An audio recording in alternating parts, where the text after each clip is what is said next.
अवाजी समातुन ताईं radio voice of Sindh London.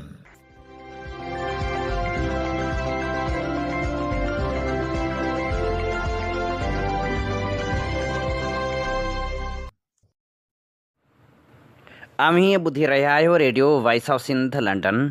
अवांजी ख़िदमत में प्रोग्राम पेश कजे थो ख़बरुनि जी दुनिया। 20 मई 2025 अंगारे जे ॾींहुं प्रोग्राम ख़बरुनि जी दुनिया साण करे आऊं अवांजो पंहिंजो मेज़बान हबीब लगारी। सभ खां पहिरियां पेश करियूं था ख़ासि ख़बरूं। हैदराबाद मां पुलिस चढ़ाई दौरान खंभियल नामियारे अदीब ताज जोए जा 2 पुट रिमांड ते जेल हवाले। वर्ल्ड सिंधी कांग्रेस समेत सियासी समाजी तनज़ीमनि पारां गिरफ़्तारी जी मज़मत फ़ौरी तौर आज़ादु करण जो मुतालबो। सिंधियाणी तहरीक सिंध जे पाणीअ ज़मीननि जो केस आलमी सतह ते उजागर करे छॾियो। खटमंडो में आलमी कॉन्फ्रेंस ॿिए ॾींहुं बि जारी। कैनाल समूरा नामंज़ूर, सिंधु ते धाड़ो नामंज़ूर जे नारनि जी गूंज। कराची मां जीए सिंध मुहाज़ जो अॻवान सदाम नूनारी खभिजी वियो। जामशोरे मां वावडा हाइड्रो इलेक्ट्रिक वर्कर्स यूनियन जे मरकज़ी सदर अब्दुल लतीफ़ निज़ामाणी जो पोटो पुरअसरार तौरु गुम। रिपोर्ट दाख़िल। सिंध ज़रई यूनिवर्सिटी टंडे जाम में हॉस्टल में सहूलियतुनि जी अणहूंद ख़िलाफ़ शागिर्दनि जो एहतजाज जारी। हाणे पेश करियूं था तफ़सीली ख़बरूं। हैदराबाद जे गुलिस्तान सिजाद वारे इलाइक़े में पुलिस पारां नामियारे अदीब ताज जोए जे घर ते चढ़ाई करे गिरफ़्तार कयल संसद 2 पुटनि होशमंद जोयो ऐं रूपलो जोयो जी गिरफ़्तारी ज़ाहिर करे खेनि अदालत में पेश कयो वियो। कैंट पुलिस गिरफ़्तार कयल होशमंद जोयो ऐं रूपलो जोयो खे ज़ाहिर करे दहशतगर्दी टोड़ अदालत में पेश कयो। दहशतगर्दी टोड़ अदालत में लाॻापियल केस जी पैरवी लाइ एडवोकेट इंद्रजीत लुहाणो ऐं ॿिया पेश थिया। अदालत पुलिस जी रिमांड वारी इस्तदा रद्द करे छॾी। अदालत ॿिन्ही ॼणनि खे 3 ॾींहनि जे जुडिशल रिमांड ते जेल उमाणे छॾियो। यादि रहे त राति देर सां पुलिस हटालनि नामियारे अदीब ताज जोए जे घर ते चढ़ाई करे संसद 2 पुटनि खे खंभे गुम कयो हो। कैंट थाणे ते सिंधियन नेशनल कांग्रेस पारां रैली जी क़यादत कंदड़नि ऐं कारकुननि ते केस दाख़िल कयो हो। FIR में सारंग जोयो, गनी चांडियो, अयाज़ मीराणी, मोहबाज़ाद सोणी जोयो, मुज़मिल गाहो ऐं शबीर लगारी समेत 250 नामालूम नामज़द कया विया हुआ। FIR में 40 औरतुनि खे बि नामज़द कयो वियो हो, जॾहिं त FIR में ॼाणायो वियो हो त सिंधियन नेशनल कांग्रेस जा अॻवान नारा हणी रहिया हुआ। रैली में शामिल कारकुननि पाक फ़ौज जे जनरल जी हिमायत में लॻल बैनर फाड़े छॾिया हुआ, जंहिंखां पोइ रियासत पारां ऑपरेशन शुरू कयो वियो आहे। हैदराबाद बार ऐं कराची बार पारां कारपोरेट फार्मिंग स्कीम्स ऐं सिंध में ज़मीन जी ग़ैरक़ानूनी विर्छ ख़िलाफ़ एहतजाज कंदड़नि एडवोकेट मोहबाज़ाद लगारी, गनी अमान चांडियो, सारंग ऐं सोणी जोयो ते कैंट थाणे ते दहशतगर्दीअ जी FIR ऐं ताज जोए जे घर ते पुलिस चढ़ाई, तशदुद ऐं 2 पुटनि जी गिरफ़्तारी जी मज़मत कंदे दाख़िल FIR जी वापसी जो मुतालबो कयो। हैदराबाद हाई कोर्ट ऐं district bar Hyderabad, Karachi bar, police station cantt Hyderabad ते दाख़िल FIR जी सख़्त लफ़्ज़नि में मज़मत कई। Hyderabad high court bar association जे general secretary advocate Israr Chang, Karachi bar जे general secretary advocate Rehman Korai, Hyderabad district bar जे जनरल सेक्रेटरी मसूद रसूल बाबर मेमण पारां मज़मती बयान जारी कंदे चयो वियो त पुरअमन मुज़ाहिरीन सियासी कारकुननि ख़िलाफ़ दहशतगर्दी जी FIR दाख़िल कई वई आहे, जिन में एडवोकेट मोहबाज़ाद, सारंग जोयो, गनी अमान ऐं सोणी जोयो खे नामज़द कयो वियो आहे। मुज़ाहिरीन पंहिंजे आइन तरफ़ां ॾिनल पुरअमन गरजाणी ऐं इज़हार जी आज़ादी वारे हक़ जो इस्तेमालु कयो ऐं पंहिंजो आवाज़ बुलंद कयो। जमहूरियत में इज़हार खे दॿाइण ऐं वसीलनि जे ग़लती इंतिज़ाम बाबति हक़ीक़ी अवामी ख़दशनि खे ख़ामोश करण जी शौरी कोशिश कई वई आहे, जेका अफ़सोसनाक ॻाल्हि आहे। रियासत शहरियुनि जे जाइज़ ख़दशनि खे तइमीराती तरीक़नि सां हल करण बदिरां पुरमन एहतिजाज ऐं इख़्तिलाफ़ राय खे मुजरमाणो रंग ॾियणु शुरू कयो आहे। नाम्यारे लेखक ताजवे जे घर ते गैरक़ानूनी तौर ते चढ़ाई करे खेसि धमकियूं ॾिनियूं वियूं। संदसि पुटनि ते तशदुद कयो वियो ऐं उन्हनि खे अगवा कयो वियो, जेको इंसानी हक़नि जे बुनियादी उसूलनि जे भञकड़ी वारो अमल आहे। वर्ल्ड सिंधी कांग्रेस ताजवे जे घर ते चढ़ाई जी मज़मत कंदे होशू जोयो ऐं रोपलो जोयो खे फौरी तौर आज़ादु करण जो मुतालबो करे छॾियो आहे। वर्ल्ड सिंधी कांग्रेस चयो आहे त नाम्यारे दानिश्वर ताजवे जे घर ते रियासती चढ़ाई ॿिनि पुटनि जी गिरफ़्तारी इंसानी हक़नि जी संगीन भञकड़ी आहे। सिंध जे नाम्यारे दानिश्वर ऐं लेखक ताजवे जे घर ते राति जो देर सां बिजली बंदि करे रियासती एजेंसियुनि ऐं पुलिस कमांडोज़ बिना कंहिं क़ानूनी वारंट जे घर जे लोही गेट खे टोड़े ताज जोए ते सख़्तु तशदुद कंदे संस ॿिनि पुटनि होशू जोयो ऐं रूपलो जोयो खे तशदुद जो निशानो बणाए खंभे गुम कयो, जेको अमल रियासती जबर ऐं दहशतगर्दी जो खुलियल इज़हार आहे, जेको कारपोरेट फार्मिंग कैनालनि ऐं मैदनी वसीलनि जी फुलूट ख़िलाफ़ हलंदड़ क़ौमी तहरीक खे कुचलण लाइ कयो वियो आहे। वर्ल्ड सिंधी कांग्रेस वधीक चयो आहे त सिंध गुज़िरियल 77 सालनि खां हिकु मुनज़म रियासती कब्ज़े हेठि आहे, जिते सिंध ज़मीननि दरिया बंदरगाह मैदनियात ऐं ॿियनि वसीलनि खे फ़ौजी ऐं कारपोरेट इदारनि जे हवाले कयो वियो आहे। उन रियासती फुलूट ख़िलाफ़ साईं GMC जे फ़िक्र हेठि हलंदड़ क़ौमी तहरीक मुसलसल मज़ाहिमत करे रही आहे।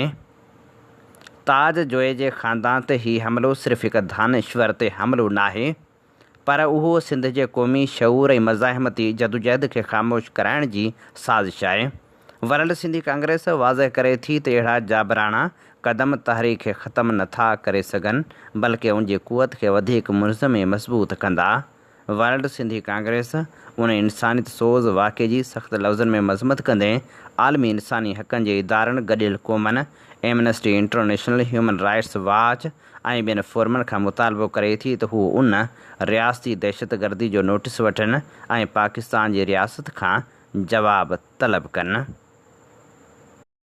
पोरियत मज़ाहिमत तहरीक जे अॻुवाण सैयद मसरूर शाह चयो आहे त नौजवान क़ौम परस्त अॻुवाणनि गनी अमान चांडियो, मोहबा आज़ाद, सारंग चयो ऐं ॿियनि ते कूड़नि केसनि जी मज़मत करियूं था। साईं ताज जोए जे घर ते राति जो चढ़ाई करे संस ॿिनि पुटनि खे गिरफ़्तार करणु इंसानी हक़नि जी भञकड़ी आहे। हर मुहाज़ ते दोस्तनि सां गॾु हूंदासीं। जीअं सिंधी माण्हुनि पहिरियां बि हार्ड स्टेट खे केनाल मुख़ालिफ़ तहरीक जी सूरत में तारीख़ी जवाबु ॾिनो आहे, ईअं हाणे बि सिंध अंदरि इन रियासती गुंडागर्दी जो सख़्तु मुक़ाबिलो कयो वेंदो। SUP जे सदर सैयद ज़ैन शाह चयो आहे त असां सियासी अॻुवान ताजोए जे घर ते पुलिस जी गैर क़ानूनी चढ़ाई जी सख़्तु मज़मत करियूं था। हीअ चादर चौदीवारी जी हुरमत जी लताड़ आहे। सिंधी ज़मीन ऐं पाणी लाइ पुरमन एहतिजाज खे दॿाइण लाइ हुकूमत जो इहो अमल गैर जमहूरी आहे। पीपल्स पार्टी पंहिंजी पत वाइखी करे छॾी आहे।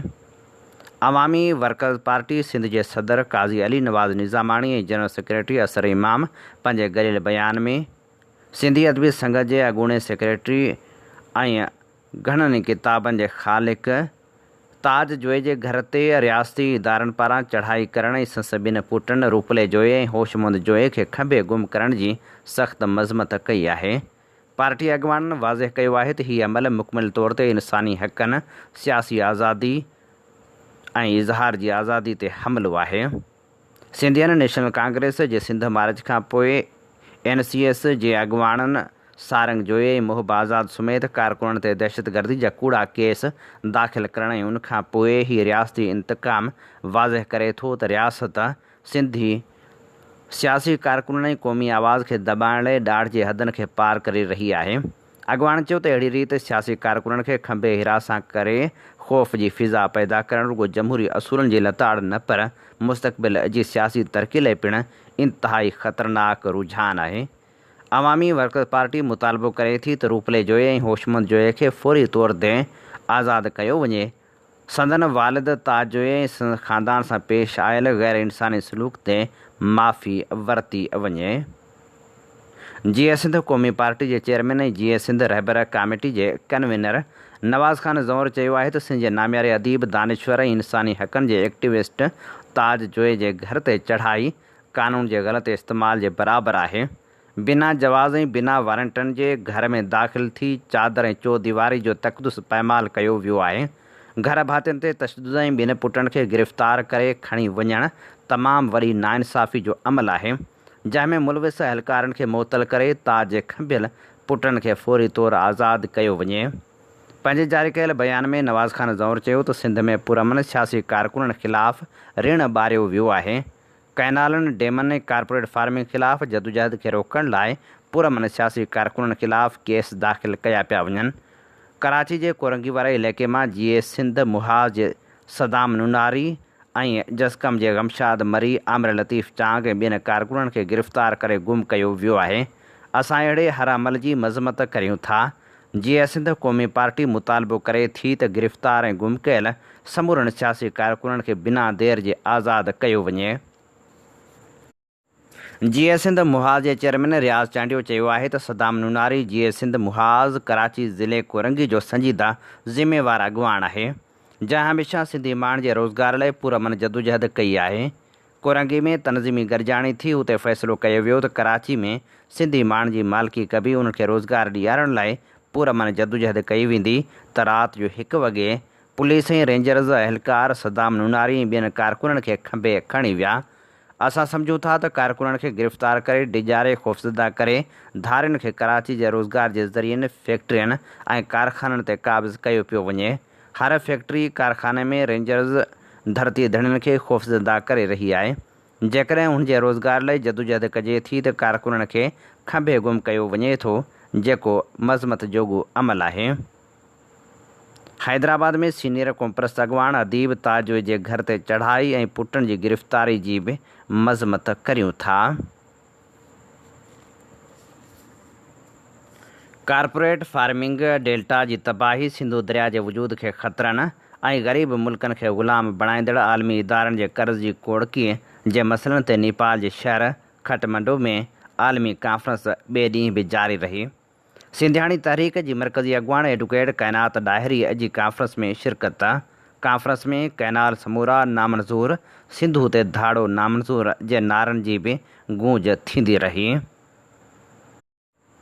आलमी कॉन्फ्रेंस में कारपोरेट फार्मिंग ऐं कैनालनि ख़िलाफ़ करारदाद मंज़ूर कई वई। सिंधु दरिया जा वहिकरा रवां दवां रखण जो मुतालबो कयो वियो। सिंधियाणी तहरीक जे मुतालबे ते कॉन्फ्रेंस में शरीक माण्हुनि कैनालनि ऐं कारपोरेट फार्मिंग ख़िलाफ़ मुतालबनि जा प्ले कार्ड खणी एहतिजाज रिकॉर्ड करायो। कॉन्फ्रेंस खे ख़िताब कंदे सिंधियाणी तहरीक जी मरकज़ी राब्ता सेक्रेटरी एडवोकेट काइनात डाहिरी चयो त पाकिस्तान सरकार डेमनि ऐं कैनालनि जो ॼार विछाए इंडस डेल्टा खे तबाह ऐं बर्बादु करे छॾियो आहे। 6 नवां कैनाल 7 करोड़ सिंधियुनि जी नस्ल कशी जी साज़िश आहिनि। हुन चयो त हिकिड़े पासे सिंधु दरिया जो क़तलाम कयो पियो वञे त ॿिए तरफ़ कारपोरेट फार्मिंग वसीले सिंधियुनि खां पंहिंजूं ज़मीनूं फुरियूं पियो वञनि। सिंधियुनि खे बि फ़लस्तीनियुनि जीअं पंहिंजे वतन में ई बेवतन कयो पियो वञे। अवामी तहरीक जी मरकज़ी नायब सदर, सिंधियाणी तहरीक जी बानी अॻुवान ऐं रसूल बश पलीजे जी भेण हुरूनिसा पलीजो जे टीजे जे मौक़े ते तर्जेती मेड़ाको जुंगशाही में मुनक़िद कयो वियो।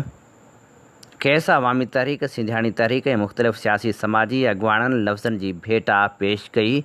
क़ौमी गीत पिणु पेश कया विया। ताज़ियती मेड़ाके में अवामी तहरीक जे मरकज़ी सदर एडवोकेट वसंत थरी, नूर अहमद कातियार, अब्दुल कादिर रांटो, उमरा समो, शबाना पलीजो, इज़हार दाऊद पोटो, डॉक्टर नईम पलीजो, राहिल भुट्टो, मिठा खान लाशारी, गहवर खान, डॉक्टर असलम परवेज़ उमराणी, दयाल सहराई ऐं ॿिया शरीक हुआ। उन मौक़े ते ख़िताब कंदे एडवोकेट वसंत थरी चयो त अदी हुरूनिसा पलीजो जहिड़ा किरदार सिंध जो उत्साह आहिनि, सिंध जी ताक़त आहिनि। अदी हुरूनिसा आख़िर में बि सिंधियाणी तहरीक में सरगर्म रही। संदसि विछोड़ो सिंध जो तमामु वॾो नुक़सानु आहे। जामशोरे मां वाबडा वर्कर्स यूनियन जे मरकज़ी सदर अब्दुल लतीफ़ निज़ामाणी जो पोटो मेरहाण यूनिवर्सिटी जो शागिर्द पुरअसरार नमूने गुम थी वियो आहे। मेराण यूनिवर्सिटी जे शोबे बायोमेडिकल मां पास आउट थींदड़ न्यू वाबडा कॉलोनी वासी शागिर्द 23 सालनि जो अब्दुल अज़ीज़ निज़ामाणी मेराण यूनिवर्सिटी मां सर्टिफिकेट वठण लाइ वियो त जितां 2 कलाकनि बाद पुरस्कार नमूने गुम थी वियो। जॾहिं त ॻोल्हा बावजूदि संदसि पतो पइजी न सघियो। थाणे ते NC पिणु दाख़िल कराई वई हुई। कांबर शहदादकोट पुलिस रूपोश पुलिस कांस्टेबल फरीद हासलो खे गिरफ़्तार करे नाहे सघी। स्कूल टीचर सदफ़ हासलो जे क़त्ल में मुलविस जवाबदार खे अञा ताईं गिरफ़्तार न कयो वियो आहे। जॾहिं त पुलिस पारां जवाबदार फरीद हासलो जो इतला ॾींदड़ खे 10 लख रुपया इनाम ॾियण जो पिणु ऐलान कयो वियो आहे, पर अञा ताईं जवाबदार जो को पतो पइजी नाहे सघियो। सिंध ज़रई यूनिवर्सिटी जे हॉस्टल में रहंदड़ शागिर्दनि पारां मसइलनि जे हवाले सां एहतिजाज जो सिलसिलो जारी आहे। काल्ह बि एहतिजाज जारी रखियो वियो। जॾहिं त यूनिवर्सिटी जे vice chancellor doctor Altaf Ali Sial पारां नोटिस वठण बाद जोड़ियल कमेटी शागिर्दनि सां ॻाल्हियूं कयूं, पर ॻाल्हियूं नाकाम थियण जी सूरत में शागिर्दनि पंहिंजो एहतिजाज जारी रखियो। चूहड़ जमाली में बेनज़ीर इनकम सपोर्ट प्रोग्राम जी किस्त न मिलण ख़िलाफ़ मुस्तहक औरतनि रोड ब्लॉक करे एहतिजाजी धरणो हयो। उन मौक़े ते औरतनि चयो त असांखे बेनज़ीर इनकम सपोर्ट प्रोग्राम जे पैसनि लाइ परेशान कयो पियो वञे। हिकु त पैसनि मां कटौती कई वञे थी, ॿियो त वक़्त ते पैसा नथा ॾिना वञनि, जंहिंजे करे असीं परेशानियुनि खे मुंहुं ॾियूं था।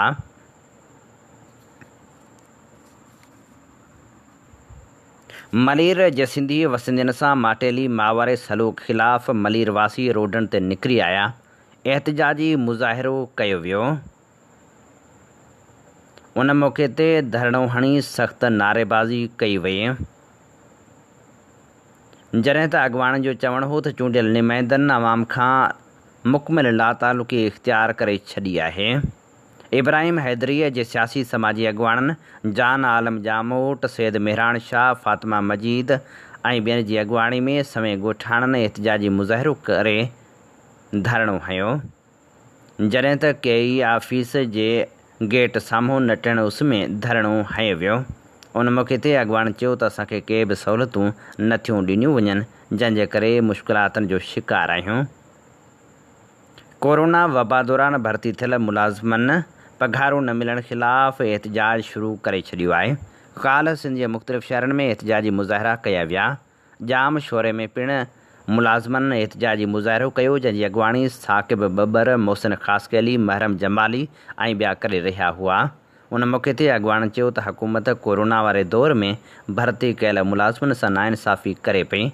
असांखे 12 महीननि खां मथे वक़्तु गुज़रण बावजूदि पघारूं नाहिनि मिलियूं, जंहिंजे करे घरनि में फाका कशी आहे। असां केतिरा ई भेरा लाॻापियल हुकूमती इदारनि खे ख़त लिखिया आहिनि, पर का बि कार्रवाई नथी कई वञे। हुननि मुतालबो कयो त असांखे पंहिंजूं पघारूं ॾिनियूं वञनि। सागड़ में पिणु सिहत खाते जे कोरोना मुलाज़िमनि एहतिजाजी मुज़ाहिरो कयो। एहतिजाजी मुज़ाहिरे जी अॻवाणी मोहम्मद अली ख़ासकैली, वकास ख़ासकैली, असद पंवर, कदीर अहमद, अयाज़ सुमरो, फारूक, रियाज़ टालपुर, इरफान अली, सोनू कुरैशी ऐं ॿियनि कई। हुननि मुतालबो कयो त जल्द असांखे पघार ॾेई असांजी परेशानी ख़तमु कई वञे। मीरपुर बठोरे में गंज बहर कैनाल में पाणी जी शदीद खोट ख़िलाफ़ आबादगारनि एहतिजाजी मुज़ाहिरो कयो। आबादगारनि रज़ाक लुंड, काशिफ़ ख्वाजा, डॉक्टर ग़ुलाम रसूल ज़ौर ऐं ॿिनि जी अॻवाणी में एहतिजाजी मुज़ाहिरो कयो। भान सईदाबाद में पिणु वधंदड़ बदमनी ख़िलाफ़ शहरी एक्शन कमेटी पारां एहतिजाजी मुज़ाहिरो कयो वियो। एहतिजाजी मुज़ाहिरे जी सरबराही इमदाद सोलंकी, शौकत मरी, ग़ुलाम शबीर ऐं ॿिया करे रहिया हुआ। उन मौक़े ते अॻवाननि चयो त शबीर सोनारे जे फुर जा जवाबदार बि गिरफ़्तार न थिया आहिनि, न वरी पुलिस का रिकवरी करे सघी आहे। फुरूं मामूल बणियल आहिनि। हुननि मुतालबो कयो त बदमनी ते ज़ाब्तो आंदो वञे। कोट ग़ुलाम मोहम्मद मां नीगर गुम थी वियो आहे। हरेश मेघवाड़ 3 ॾींहंनि खां गुम थी वियो आहे, जॾहिं त संसा अमड़ ॻोल्हा में मदद लाइ साफ़ियुनि वटि पहुती ऐं हुन अपील कई त पुट जी ॻोल्हा में मदद कई वञे। कंडियारो में सिंध तरक़ी पसंद पार्टी पारां शहीद फ़हीम फारूक जी 34हीं वरसी मल्हाई वई। उन मौक़े ते ख़िताब कंदे मुक़ररनि चयो त शहीद फ़हीम फारूक मुख़्तसर ज़िंदगी में सिंधी माण्हुनि खे हिक प्लेटफार्म ते गॾु करण जी कोशिशि कई। सिंध में कारपोरेट फार्मिंग जे नाले ते ज़मीनुनि खे धारियुनि हवाले कयो पियो वञे, जंहिं लाइ पिणु मुनज़िम जदोजहद जी ज़रूरत आहे। हीअ असीं अवां जी ख़िदमत में पेश करे रहिया हुआसीं ख़बरूं।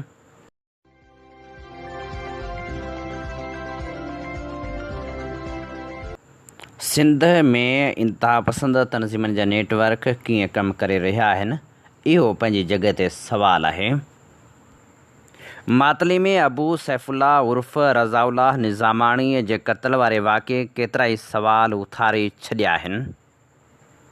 सभ खां वॾो सुवालु त इहो आहे त पुरअमन रहंदड़ सिंध धरतीअ ते आख़िर इंतिहा पसंद नेटवर्क कीअं पहुता ऐं मुनज़िम नमूने हूअ कीअं माण्हुनि खे तयारु कनि था। अचो तव्हां जी ख़िदमत में पेश करियूं मातली में क़त्ल थियल अबू सैफुल्ला उर्फ़ रज़ाउल्लाह निज़ामाणी जी कहाणी। हीअ लेख सिद्दीक़ भुरगड़ी जो लिखियलु आहे। मातली खां कुझु किलोमीटर अॻिते टंडो ग़ुलाम अली रोड ते हिकु नंढो ॻोठु मल्हण आहे, जिते जा नौजवान पढ़ाई ऐं नौकिरियुनि में अॻियां आहिनि। सिंधियाणी तहरीक जी मरहूमा सदर मुमताज़ निज़ामाणी बि हिन ॻोठ सां तालुक़ु रखंदड़ हुई। 1985 धारे हिन ॻोठ में अवामी तहरीक सबबि अक्सर वञणु थींदो हो। उन ॻोठ में अवामी तहरीक जो साईं नसीर निज़ामाणी हो, जंहिंजे पुटु रज़ाउल्लाह जे क़त्ल थरथलो मचाए छॾियो आहे। दोस्तनि खां गॾु कयल मालूमात मूजिबि ॻोठ में जॾहिं अहले हदीस वारनि जी मस्जिद क़ाइमु थी त रज़ाउल्लाह जो उन्हनि सां तालुक़ु जुड़ियो, जेको अॻिते हली बंदिश पियल जमायत दावा ताईं पहुतो।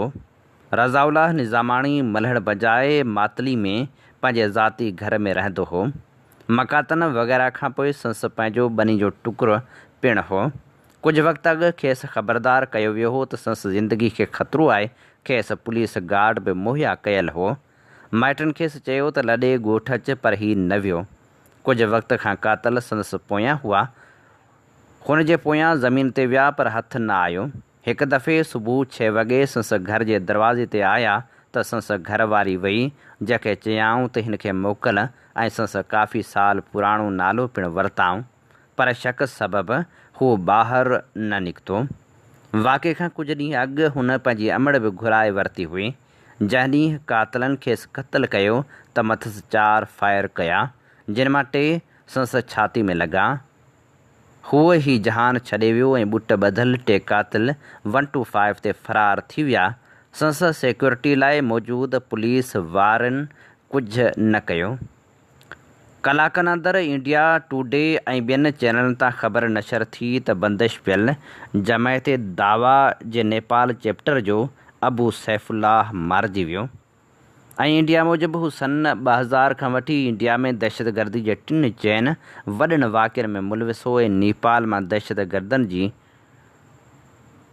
फिनांसिंग में शामिल हो ऐं उते नालो बदिलाए रहंदो हो।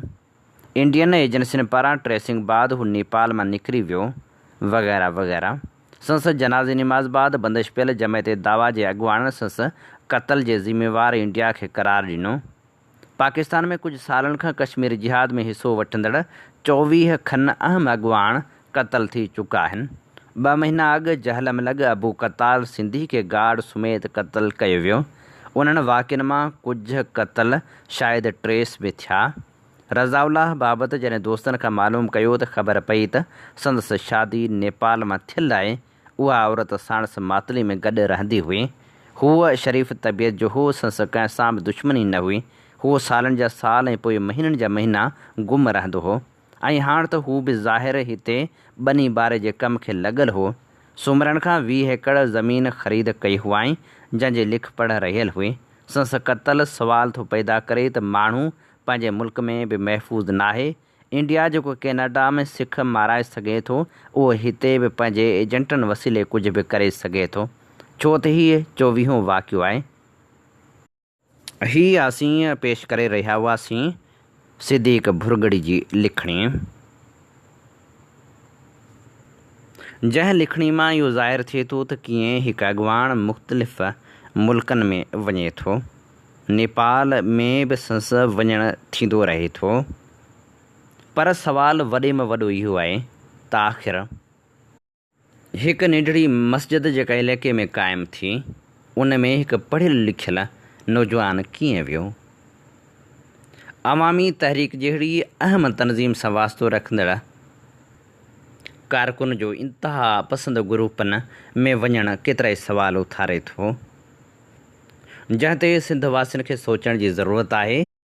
उन सां गॾोगॾु ज़रूरत इन ॻाल्हि जी बि आहे त रज़ाउल्लाह जे क़त्ल जी बि जांच कराई वञे ऐं क़ातिलनि खे गिरफ़्तार कयो वञे।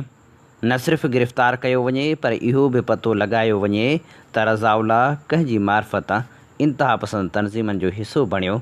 उन सां गॾोगॾु हुन खे क़त्ल कराईंदड़ हथ कहिड़ा हुआ। जेसिताईं इहे समूरियूं कहाणियूं मंज़रिआम ते न ईंदियूं ऐं जेसिताईं ज़िम्मेवार हथनि खां पुछाणा न थींदा ऐं सज़ाऊं न ईंदियूं, तेसिताईं ईअं ई नौजवान इंतिहा पसंदीअ जो हिसो थी इस्तेमालु थींदा रहंदा ऐं पोइ जॾहिं कमु कंदड़नि लाइ कारगर न रहंदा, तॾहिं ईअं ई मारिया वेंदा जीअं मातली में रज़ाउल्लाह खे क़त्ल कयो वियो आहे। इन ते ई पंहिंजे मेज़बान हबीब लगारी खे ॾींदा इजाज़त। जॾहिं पेर तेॾहिं ख़ैरु। अवां जी समातुनि ताईं radio voice of Sindh London.